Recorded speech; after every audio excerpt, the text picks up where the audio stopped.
thank you for joining us at Get the Tea with Buta Biberaj. Today, we have the benefit of being joined by Jillian Bernstein, and we'll be talking about COVID and where we are as a community right now with the vaccinations and the expectations. As usual, we have a group of cohorts here from Get the Tea. We have Nick Gothard, who is our technical advisor. We have our co-host, Krysta Jones. And we have Krysta Jones, who is also a co-host that we end up using and joins us as she deems appropriate, whenever she wants to not kill any time doing something else. So she'll join us as she appears interested. So yet again, she's interested on this topic here today. So we're good to go. Jillian, just by way of background, I'm actually going to ask each of my team members just to do a brief introduction, if you don't mind. As I indicated, I'm Buta Biberaj, and I live here in Loudoun County. I'm currently serving as the Commonwealth's attorney for Loudoun, and I've been in that position since January of 2020. We put the show together really to uplift the voices in the community, as well as to provide information so that people in the community can come to our show and maybe learn some things that they might otherwise not have access to. So Nick, you could start next. For sure. My name is Nick. I am Buta's go-to technical video, everything behind the scenes person. I have grown up and lived in Loudoun County pretty much my whole life. And right now I'm in college out in Oregon, finishing my degree, which is very exciting. And relevant to this conversation, I currently work for the Richmond and Henrico Health Departments as a vaccination team lead. Excellent. Krysta? My name is Krysta Jones. I live in Arlington, met Buta a few years ago, working on some mutual projects. I have run a foundation called Vote Lead Impact for the last 15 years, just to try to get more African Americans in the political process. I'm really excited to have this conversation today. Thank you. Lisa. My name is Lisa Jones. I own my own company, which is kind of a team building company, but I'm more excited to talk about being committed to the community, which is how I met Buta, maybe now a year. But that's most important to me, and that's why I'm here today to hear about this vaccination. Excellent. Jillian, would you introduce yourself, please? Sure. So my name's Jillian Bernstein. I am the Director of Human Resources at IQ Solutions. We are a public health federal contractor working on a myriad of different initiatives with NIH, FDA, and of course, CDC. In fact, one of our contracts right now is related to the COVID-19 pandemic. When I am not onboarding individuals at IQ Solutions and helping our employees out on a day-to-day basis, I am a mom of two and live in the DMV as well, and really am grateful to be a part of this conversation about such a pressing public health issue. Well, thank you. Thank you very much for taking the time to join us. I think all of us in any role, either from a professional perspective or a personal perspective, any angle that we have from that aspect of it is we are all very much consumed right now by COVID-19. We've been living in this new stage in our lives for the last year. We have the benefit right now of having had identified several different companies who have provided vaccinations, and now it's a matter of within our little circles, how do we navigate that? So my first question to you, Jillian, is you're looking at it from an HR perspective. So I'm going to ask you some HR related questions. We've been trying to navigate our employees who have either been exposed to COVID and have not tested positive themselves, or who have tested positive, and then just the concern of their co-employees. How is it within the HR arena we're supposed to be able to manage that so that we're calming fears, but we're also allowing people to be able to return to work as they are able to from a health perspective? Yeah, that's a great question. So I'll speak first in terms of our experience at IQ Solutions, and then I'll also kind of tell you a little bit about from a broader HR perspective. So if companies have been fortunate enough to work virtually and remotely, that's definitely encouraged right now. It helps limit contact with employees who might have had exposure or sadly contracted COVID-19. So that has been the preferred method right now across all HR kind of departments, is if you are able to, as a company, to support your employees working virtually, we hope that most companies are doing that. It helps mitigate any spread of the disease. That being said, in IQ Solutions, while most of our company is working virtually at this time, we happen to have warehouse operations where we have to get public health information, physical posters and things like that out to our clients. And so we've had to take measures to implement contact tracing. What will happen if somebody does have COVID, and how we will inform others while also maintaining people's privacy through HIPAA. And we've also had to kind of stagger shifts and things like that within the warehouse. So we've worked with our warehouse manager to do that. And I know other companies are doing the same thing to prevent that. What employees should be kind of looking at their companies is, especially as we all start to kind of think about return to work, is what these vaccination policies are going to look like and how to make sure that they feel that they're being protected. I can tell you one of the themes kind of going through the HR world right now is, to, as long as people don't have medical conditions that prevent it or religious reasons that they wouldn't want to get vaccinations, not to require the vaccine and or wait until herd immunity to have big cohorts of people returning to the workplace, because we want to make their return to work as effective and as positive as possible. We don't want people coming back in fear. And so we're trying to put policies in place that really help assure people that we have good contact tracing in place, or we have the appropriate protective gear that you might need in a workplace. So for instance, what that looks like for us is hand sanitizing stations across the workplace, staggered schedules, things like that. We're already thinking about that going forward. But like I said, our preference and what I've seen across a lot of my HR colleagues is, if you can do your job remotely, if that can be supported, let's do that now. And let's get to a point where we have reached that safety of herd immunity. Okay, well, thank you for being so expansive in your response. Here we have a situation where within our school system, we have kids who are being taught from a remote process. And then we've got parents who are also working within the home or again, working remotely in that situation.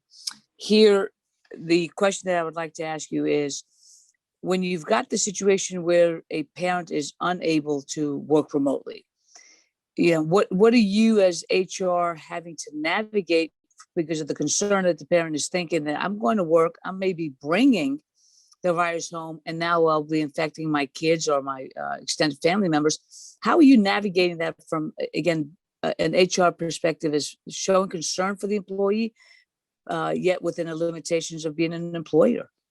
Yeah, absolutely. So we have essentially implemented a lot of flexible work policies. I think it's really hard right now for single parents out there, especially who can't kind of have that back and forth with their partner. So we've really tried to kind of be flexible around when people can work. I know though that's not the case for some jobs, and people need to be able to get to their office and feel like it's safe coming home to their kids, and vice versa, when the kids go back to school, feel like it's safe for them to come home and not bring COVID home. So, again, it would be small cohorts if you were working, the recommendation would be to work only with a small group of people. So that way you would be able to know, should unfortunately a COVID-19 exposure happen, that you would be contacted. And I know from volunteering with our daughter at an organization here local to our house. There happened to be an employee at the volunteer organization who came into contact with someone with COVID, and we took extra precautions as a family just to kind of stay in our family unit, for that next 7 to 14 days, just to make sure everyone was okay. And I think the more we can get that word out, that people are making sure they're keeping an eye out and having open discussions and not being hush hush about things, that's how we're going to end up having, fewer cases, because people are going to take the appropriate precautions if they do know they've even had maybe as ours was, it was a person to person, like it was a third person exposure, but we still took the right precautions just to make sure nothing got spread. So a similar kind of plan needs to be followed in any type of workplace, and frankly, any type of school, as our students start to return to school as well. Okay. So now you have the concerns as you just mentioned, which is sometimes the stigma of, somebody having been maybe coming into direct contact or having tested positive themselves. The stigma of having caught COVID, or maybe being the source as to others within the workplace contracting it. Are you seeing that you have to deal with that personnel issue amongst your staff? I thought that would be a concern, but what we're seeing instead is just absolute support, because people are realizing they're like, I don't know how I caught it. We're doing everything right. And I think that's, instead what we're seeing is kind of the opposite, not a stigma, but, how can I support you during this time? And, do you need extra, meals sent your way? And we've done that. And we've kind of rallied together as an organization to help support. We happen to fall within the federal government's under 500, but more than 50 employees. So we're also making sure if any of our employees or if one of their family members has contracted COVID that they're a caregiver for, that they have the appropriate amount of time off and it's paid. They don't need to dip into their vacation. So we're making sure they have the financial support so they don't need to worry about kind of the day-to-day that they might need to take care of themselves or a family member. But I was worried about the stigma, and instead I've just been, even in my own circle as a mom with friends and little ones, like we all are being so supportive of each other, and we're being, I think, almost a little more open about like what we're doing. Hey, I went and got a haircut this weekend, just so so people can make their own decisions. And the way we kind of talk about it is no judgment zone. For a while, I happen to be immunocompromised as well. And for a while, we were having some work done in our house, and I just stopped it because I was like, we need to just stop right now till the numbers get better and I feel more secure. And again, the contractor was like, no judgment. Like everyone seems to, it takes a village. And I think if you come at it with that approach and everyone is open about it, and this is the interaction I've had with people, I think we'd be at a better place. So that's how I operate. That's how we've been operating in our public health, environment at work. And I think I've seen that also throughout our colleagues within NIH and other public health institutes doing the same thing. So there was obviously a lot of concern about certain minority groups not wanting to take the vaccine, particularly African Americans, because of the history with the healthcare system. Have you seen that come to bear? I have, sadly, on both fronts. I've seen it personally, and I've heard stories personally, and also in the contract that we're currently working on to help support what's called emergency use authorization medicines. We are working with minority communities, both the Black and the Hispanic communities, to help get them educated about different clinical trials, drugs that once you have COVID can help save your life. And I think that it's almost been like because they haven't had access to some of the information. And that's our job as a public health communications firm, is to get accurate, real information out to minority communities and the audience public at large in terms of critical health issues. We really are working to get accurate information out, because I think, to your point, there have been so many historical kind of, marks that have made people nervous. Like, why should I trust the government? Things. I think that is a sentiment that we're seeing. And frankly, a friend of mine had gone to the pharmacy recently, and one of the pharmacists, she just happened to ask, like, are you going to get the vaccine? Like, what are your thoughts about it? Because, we want to know also other public health professionals. The pharmacist happened to be Black, and they said, I'm not sure it's for me. And that's a pharmacy person who's working in the public health sector, and they're concerned. So I feel, as someone who's working in public health, having a brother who's a physician, he's at USC, and he's a radiologist there, but he works in the county hospital where some people come, they don't have insurance. And my brother himself was nervous about getting the vaccine. He did get Pfizer, and he told me at first, like, I'm a little nervous, but then he had many weeks to review the data. He had many weeks to read the research. He did a complete 180, and he further inspired me, like, who, I obviously don't want anything to happen to myself, to be here for my kiddos. And I'm like all on board with this vaccine now. So I think, but hearing someone from the medical profession, obviously I trust my brother, and he had immediate access, and USC provided town halls about this and data that these physicians wanted to see, because they were the first ones being vaccinated. So, and I just want that word to get out to the minority communities, especially if they might be more skeptical about it. And I think we're seeing that, and that's our job as a public health communications firm. But I think that's also, I really encourage physicians to get out there and to talk to their patients about it, and talk to them as to why this is important. I rely on my pediatrician day in and day out for my kids. And, do I get this vaccine for them or not? There are a lot of parents who delay vaccines because of the worries there. I know it was something short, that it came kind of after 9 months, this vaccine came, and it almost seemed like COVID was out of the blue, but they really were working on these technologies, and the way they created these vaccines. I mean, the science had been there, and it's also a funding issue, right? In terms of administrations and where the funding is diverted.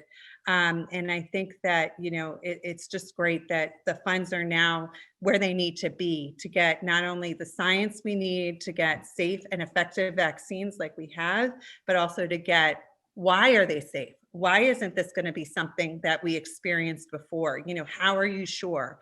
And I'm honored to work for a company. Our CEO is a Hispanic female, and she was in one of the 2 drug trials that you're seeing on the news these days.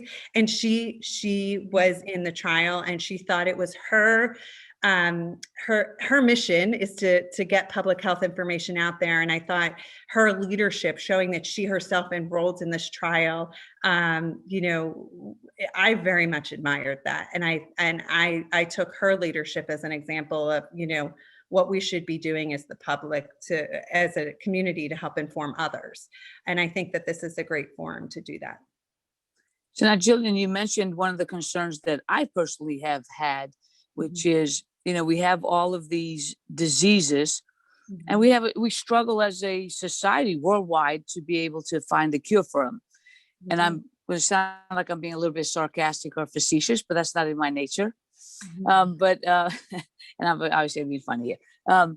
But here's a situation where within 9 months we have a vaccine, and I'm very concerned about that quick turnaround. So I appreciate what you just said, is that this has been in the making before that. Can you give us a little bit more information? Because I really want to be able to endorse and trust the process. And in my mind right now, I'm just like, I don't know if I can. And part of that comes into it by this way. If you go to the doctor for a regular flu vaccine, right? It's probably what, 40, 50, 60% effective. But when I give you the disclaimer and the warnings, it basically is, here, you could take this flu shot. However, before you do, you could die, you could be paralyzed, you could turn green, you could become a Martian, whatever all these horrible things would be. And then you think of that and you're like, or maybe I could just be sick for 2 weeks with a regular flu shot. So when you have those types of disclaimers and warnings, as far as the side effects, how do we reconcile those concerns with a virus that is so extremely dangerous and deadly, and a quick turnaround on them finding a vaccine for it? So that's the part that I personally struggle with, is how to reconcile that. No, I hear you. And I think that, so two thoughts to that. First, as you were saying, kind of all the list of side effects, I feel like anytime I watch a commercial for any pharma company, my mom would say to me, she's like, once you hear, like, you see the beautiful pictures, but once you hear all the things you can get, why would you even want to be taking that drug? So I hear you there. And I think that, I mean, for me, that's a concern with any medication, any flu shot. And candidly, like, until I got pregnant, I never got the flu shot. So for me, I was always, and then when my OB told me, you better get the flu shot, I was like, oh, like, because I was thinking, about my child that hadn't been born yet. And I was like, oh, I got to take these precautions. And then it just kind of, every year I go with my kids, I get it at the pediatrician's office.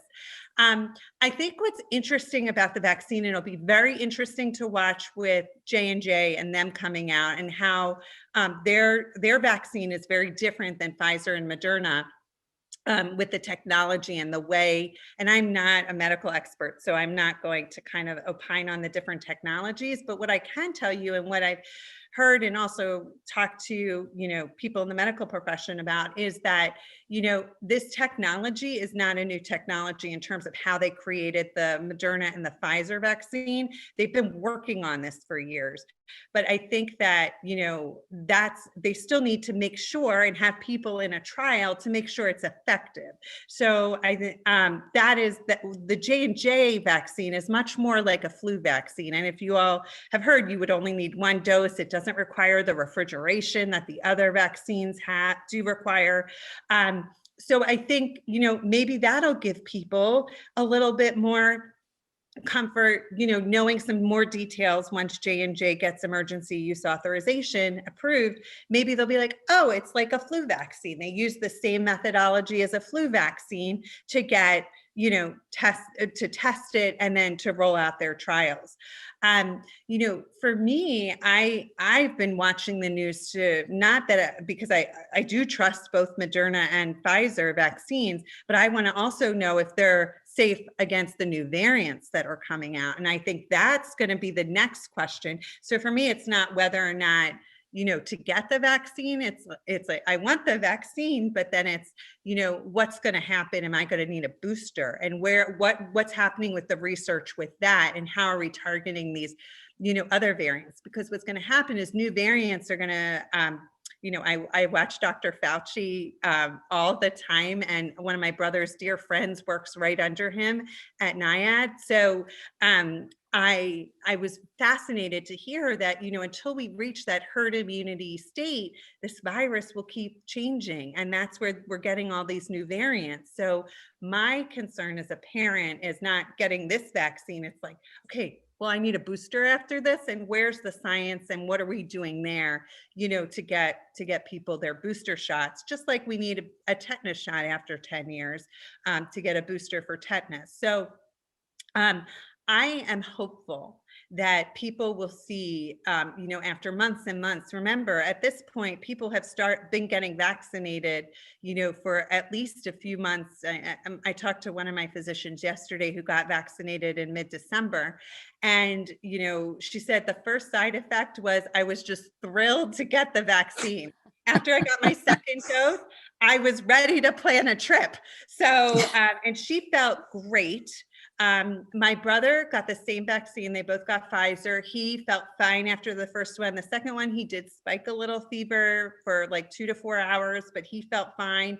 And he heard that, like, you know, all of his friends who are moms, it was like nothing for them. But, you know, he was thinking like, oh, maybe it's a male female thing, but he was fine. He feels great. And he's actually going to be hopping on a plane soon for a particular business trip east. But he really, and everyone I've talked to in the medical profession, they have been such high proponents of this technology. And I always say, like, these are good doctors. I know the schools, I know what, you know, the hours they've put in. I know the blood, sweat, and tears. They've all kind of seen everything in the medical profession. And I do trust their opinions. And my brother is very empathetic to what happened historically. And he being so concerned at the beginning, and then me seeing the 180 personally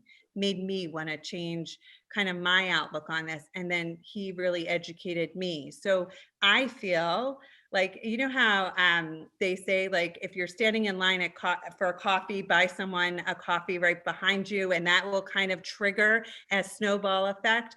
I'm hoping that, you know, of kindness, I'm hoping that us getting information out to the community and making it not scary to get this vaccine, but making people educated about it and making people feel like there are people you can talk to if you do have concerns. You know, what is this mRNA technology? How is it different?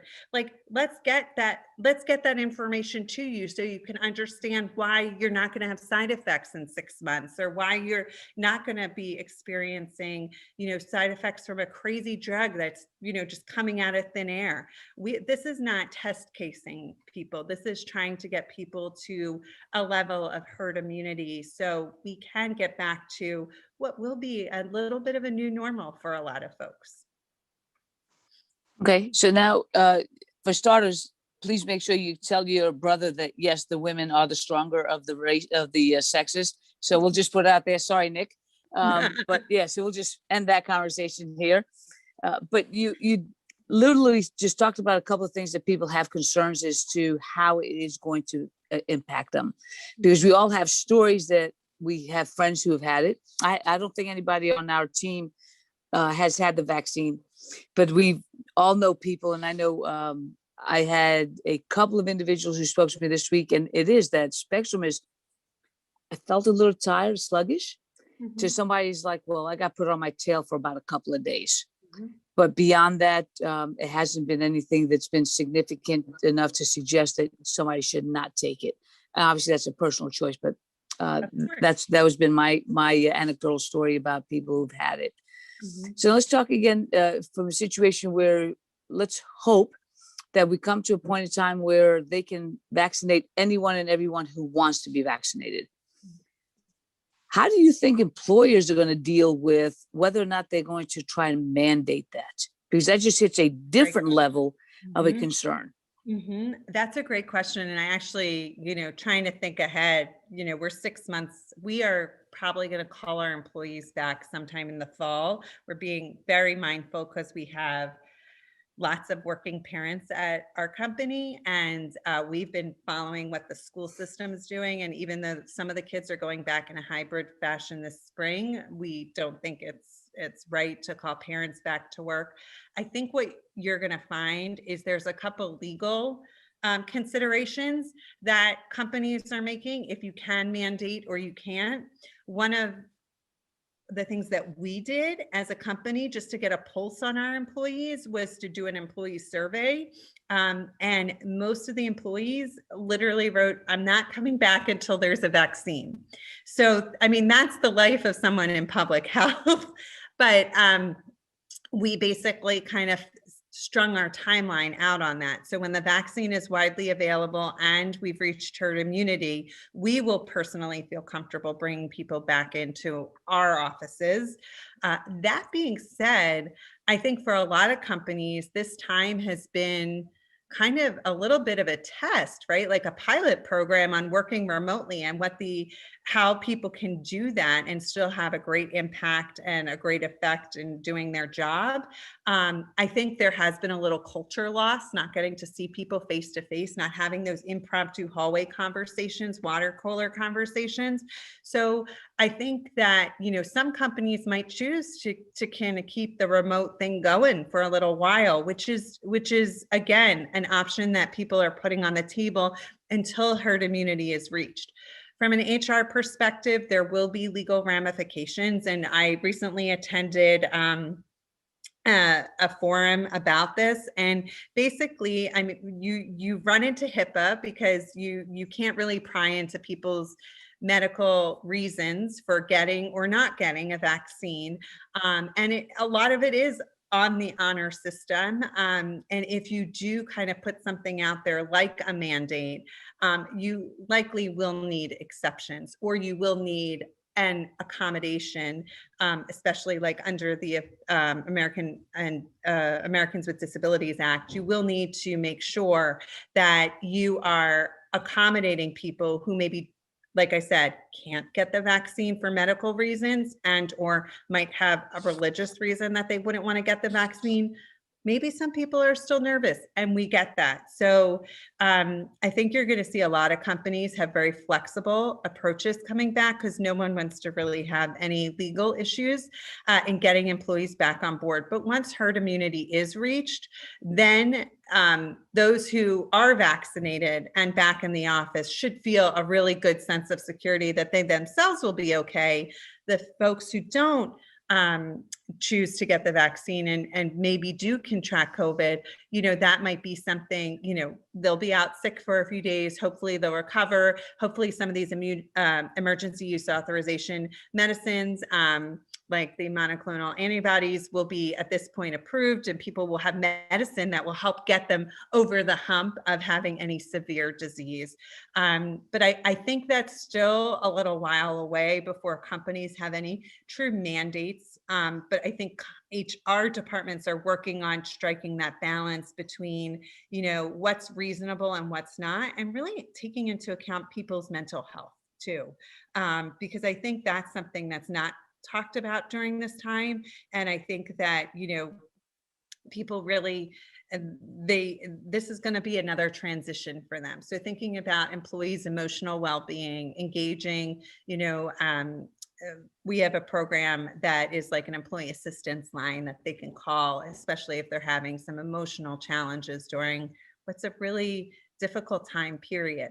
So I think HR departments across the board are looking at that and just keeping the ADA in the back of their mind, making accommodations until we get to a level of normal again. If you're going out to restaurants and bars, then you probably can go into the workplace. So that's kind of going to be the barometer. That's what I think employers are going to start doing, is checking out Facebook and social media, and checking out why people aren't coming to work, but they can do the social interaction. Exactly. So, yeah, Exactly. I actually have a question for Nick, because Nick is at a university, so he's not in a closed community in the sense that they're trapped there, but because he belongs to a community like that. Nick, has the university talked about how, if at all, they're going to be able to provide the vaccine for their students, and then whether or not that might be an obligation for you to attend and live on campus or near the campus, as to how that would work? Yeah, I spoke with the Vice President of Student Life last week, I think, about vax distribution and the potential for the college to end up as a point of distribution or a pod. And it's sort of a mixed bag, especially when you've got folks that don't live here year round planning for that, because, I mean, by all measures, by the time we reach a point where vax is readily available for a college, our size and our location, to be able to be a pod, most students will probably go home by the summer.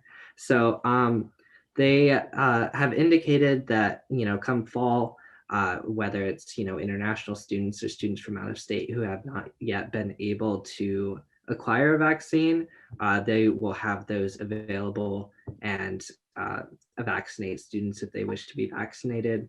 We're really close to Oregon Science and Health University, Oregon Health, OHSU, whatever it stands for, but they're a great hospital and medical school system.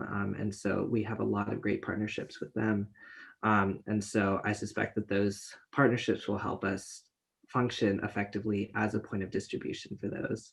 And then as far as sort of whether or not it will be required, I haven't had those conversations or heard about where that will go. I suspect that given the small size of the school and sort of, the other vaccinations that are required to attend here each year, it probably will be mandated on the level that the other vaccinations are to be able to enroll in a school. So given that probably the same exceptions for a health reason or a religious opt-out, but I mean, when you've got like a population, the small herd immunity you need to vaccinate a large amount of individuals. And so to protect those with pre-existing comorbid conditions, you sort of need to hit that critical level. And so that's going to go through mandating it for those who can get the vaccine. Okay, thank you. So now, Lisa, you're a small business owner. How do you navigate that when I'm assuming, I don't know this for a fact, that you don't have your own HR department? How are you dealing with that on the level of your employees as to whether, one, are they going to be vaccinated? Are they all teleworking? How does that work for your day-to-day functioning? I almost feel guilty for saying this, but I've been very blessed. I mean, oh, jinx. I was able to find out really early because very early I had a couple cancellations. And so early, like late February, I turned it virtual.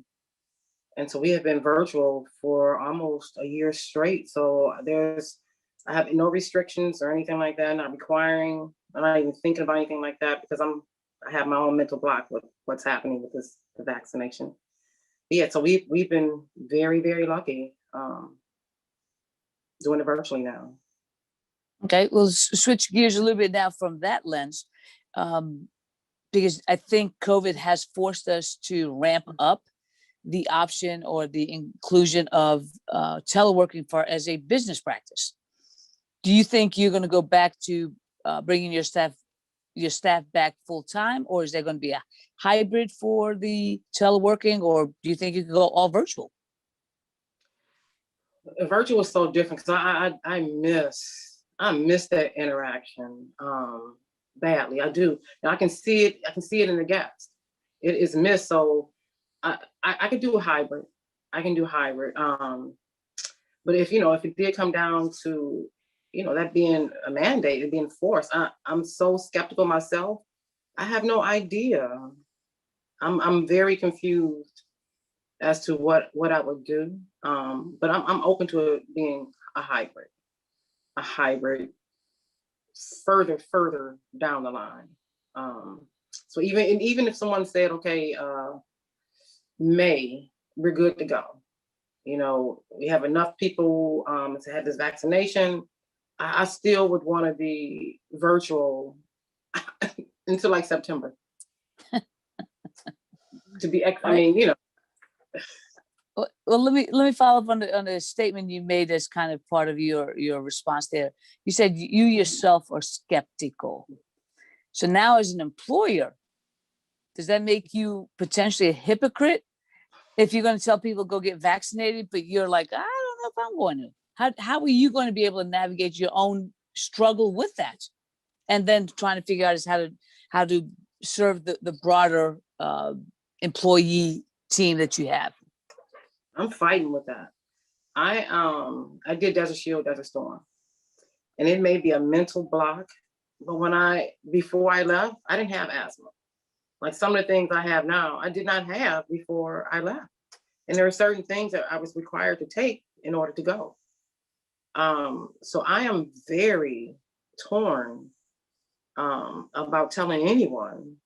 I mean, I want to say I want to be the first one in line to get it. I want to say that, but I'm scared. I'm scared, and then to tell an employee that I'm torn. I'm so happy that I'm not faced with that right now and that we are virtual. But I know something, I feel like it's gonna come to that. It's gonna come to that. I feel that. So I'm viewed. I am torn. I don't know. Yeah. I'm curious, Lisa, what kind of outside messages you've been getting? Because I know when the vaccine was a little bit farther away, a lot of people in my circle were saying, I heard a lot of people saying, we're not going to do it, we're not going to do it. And then as it got closer, I started to feel like pressure, or people started to get really excited. Like my family was texting me about it. My sorority was doing these Facebook Lives. Like it just kind of became the community very intentionally, I can tell, is working to try to encourage people to take it. So I'm curious if you heard those messages and you were just resistant, or you really kind of feel insulated from that type of talk. I'm glad we're doing this, and I hate to be the negative Betty here, but a lot of people are very nervous, very skeptical. I mean, very nervous about taking it. And the ones I talk to, I lean more so about not doing it. And even as an older, more so scared for their kids. You know, what happens? I'm nervous for my daughter to take it. Like, what happens to her baby? Like, what, you know, we have these discussions even right before the classes we give. 90% of it is a feel good, you know, and when we toast, it's questions like about this. Like we end up having questions about this vaccination, and you can hear the fear. So, you know, that part scares me. Like it feels divided. So Jillian, from a marketing perspective, how do you address that? Because, and for starters, regardless of where you are in a spectrum, that's the right feeling because it's yours. So I don't think anybody can say to somebody X because you say you're willing to do it, or Y because you're not. That's definitely is a situation as a community we have to come together and figure out how to handle this. But at the end of the day, it remains an individual choice. So Jillian, from a marketing perspective, how do you address that?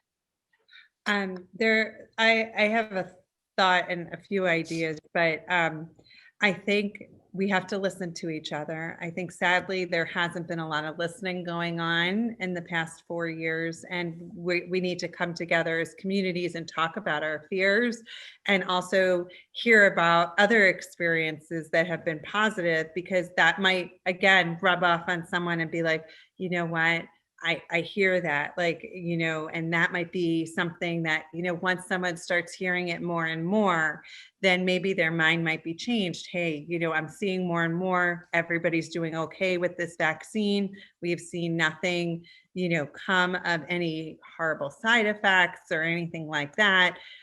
I'm feeling a greater level of comfort. But again, we have to have these conversations. And I think from a marketing perspective, it's getting stories out there. It's getting real people to tell you their fears and real people to tell you, you know, why they've made a decision that they're making, whether, and getting people comfortable with the decision they're going to make. They might not be ready to get the vaccine yet. I think maybe they might change their mind by June or July, you know, when it's more widely available and when a lot of other people have already gotten it without issue. And I think that that's going to be what we need to do in terms of continuing the conversation. I think, you know, everybody's feeling is valid, just like I had said earlier about, you know, stopping the contracting work in my house because I was a nervous Nelly about having people in my house at that point, and with the numbers the way they were. No judgment. And I think we have to be in that no judgment zone.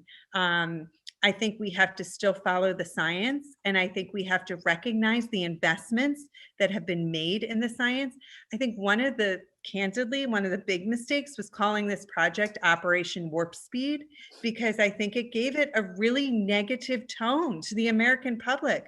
I will tell you, last summer, my neighbor who was pregnant with her 4th child, she and I remember this conversation. We were out on the street. She has school-age children just like me. And I was like, no way am I getting a vaccine that's being developed by Operation Warp Speed. That in and of itself has a negative connotation. So poor Right. marketing job by the federal government. Now, I mean, I can tell you from an internal project we're working on, it's called Federal COVID Response, which is appropriate. It's a COVID response run by the federal government. And that has a much nicer orientation. There was another one, I think Combat COVID is also one that's kind of floating around. Sounds better to me than Operation Warp Speed, because I was nervous about how, like, what are they rushing a vaccine through? Like, Right. what is this? And again, so I was there. So I hear you, Lisa, and I was there too. But I also have, I'm blessed with a brother who has contacts in NIAID. So I literally emailed NIH to get an answer to some of my questions about the vaccine, about what's safe for my kids. I was watching Dr. Fauci interview Jennifer Garner about, what is it okay for my kids to play tennis? I mean, literally, my mind was all over the map with this. And I am a proponent now because I believe this vaccine will help us achieve a place where I can get my kids back to school and socializing with kids again. And for me, that's really important. I feel like they've had a little bit of like a year lost to their childhood. And I think something is going to pull at everyone's heartstrings, but it's only by getting our stories out there, getting back to the original question, how do you market this? You market it by real people telling their stories. You market it by understanding that everyone knows someone who at this point sadly has had COVID, and hopefully the person has recovered. Sadly, I know someone who has passed away from it, and that it's tough. And I think we're going to hear more stories about that. And my hope is that we start to hear more good stories. I was in a trial and I got the drug or I got the vaccine that helped save my life. And I think if we start getting that on the news, those positive stories, it will also help with any doom or gloom or worry, and people will see the impact that these science advances have had, and that time and again, it's proven to be safe. And I think if we continue to push the safety element of these stories and see, like, again, this has been tested again, and this is what we're seeing in terms of the outcome, I think that will give people the reassurance that they need. But I don't think it's an overnight flip of the switch. I didn't know that I would be here in February, having had the conversation with my neighbor this spring, being like, sign me up. Like I fall into 1C and sign me up for that vaccine. So, I feel like I myself have also done that 180. Okay. So when right now with all of that, the vaccines, they all are a 2-part process, right? So you have to come back and get the subsequent one. J&J is intended to be a single dose. Sure. Does anybody know how the state, let's just be specific to Virginia, how Virginia is dealing with reserving the second vaccine? Because, and this is my naivete, I don't know that if you have the first one and you don't have the second one, does it make the first one null and void and ineffective? Or does it make it maybe a partial effectiveness? But how are we securing the quantity to make sure that we will have the follow-up vaccine available for those who were fortunate enough to get it? Nick, I don't know if you want to kind of speak to your experience on this one. I have been encouraging everyone I know to get a vaccine card saying when their second appointment will be, because I think what happens is you have someone walking around the pharmacy, there's an extra shot at the end of the day, they get the vaccine, then it's a question mark. as to when they would get their second. And I don't think that at least this is I think now, given they've had some problems, and I can speak from personal experience with my father-in-law, he was delayed after getting his Moderna vaccine. He had to wait an extra week to get his second, and that was unnerving. And it's because, the pharmacy didn't keep the supply on hand. And I think it was a lesson learned. But I know for myself, when I went to Walgreens, they said when I was registering, you register for dose 1 and dose 2. So I think that will also help us plan better in terms of how many supply we need to have on hand for that group coming in for dose 1. We know in 4 weeks, and we can order the vaccines in 4 weeks and have them shipped in 4 weeks' time, we'll need X amount of vaccines. So I think, again, it's a learning process, and I'm happy to see that now it's not just a dose 1 and good luck with dose 2. When you go to Giant Pharmacy now, another one of the state and federal kind of contracted places to get the vaccine, when you now go to Giant, again, you are registering, you get your dose, and then they schedule you 4 weeks out for your second. So I think the more process that's put in place with this, the better we'll be getting in terms of making sure there's no issues with a second dose being available. Nick, if you have anything to add, I'm not sure specifically on how Virginia is managing.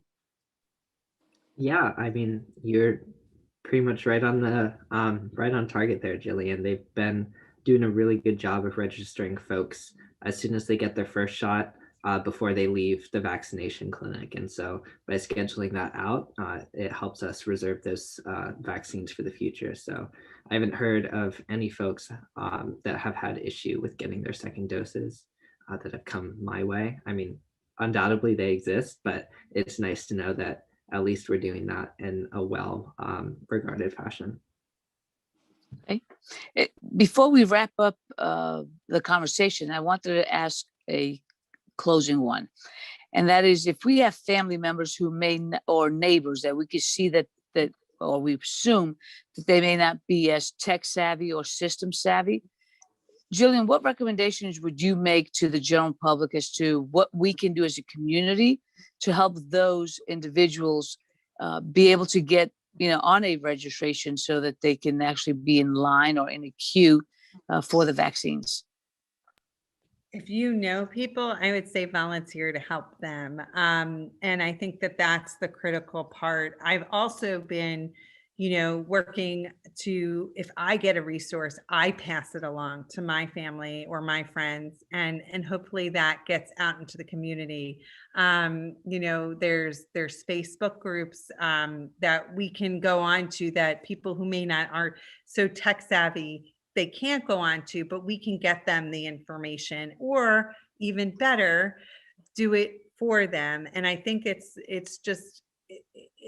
kindness, right? And I think that's what we've all learned during this crazy year, not just the pandemic, but the social justice issues that have kind of risen up, and they really were issues that were just always here, but we're everyone's paying attention. So why not put more kindness out there and kind of help thy neighbor? And I think that if you're not the one who can help from a technical perspective, my guess is you probably know somebody who can. So I think, again, it's more offering that, or offering those connections. Here, call this number, even if it's calling that number, like I mentioned, for the state, as opposed to getting online and signing up. I think those are things that, again, will help get the word out and get Excellent. People to find out. Yeah. Excellent. Thank you. Did you have any questions for us, since we did really hog up the whole conversation, but we want to at least keep our word and see if you have any questions for us. We would love to give you that opportunity. Oh, you're so kind. No, I was so grateful to Lisa for introducing me to you all and this opportunity. And, it's opened my eyes too. So I'm just very grateful for the opportunity and thank you for having me today. And I look forward to kind of seeing the future shows and the future teas and what topics are brought up, because I feel like we've tackled a lot on COVID, and I feel like there are also so many other, newsworthy topics too. So I can't wait to see what else you guys you talk about in future shows. Thank you for having me. Well, thank you very much for joining us. And on the note that you expressed, we are going to grow this. At the end of the day, our whole purpose is really to be a voice in the community and for the community. So if you have any ideas as far as who you would like to see us have as a guest or as a topic, Nick, where should she go? You can go to theteawithbuta.com. Under the community tab, you can either suggest a topic or a question, or if there's a guest that you want to ask a specific question to, you can suggest it there. And we welcome you not only as today's guest, but as a supporter of our team. So we really very much appreciate you, Jillian. And we wish you and your family the best of luck and much health. Thank you. Same to all of you. Stay safe, stay healthy, stay warm. Exactly. Thank you again.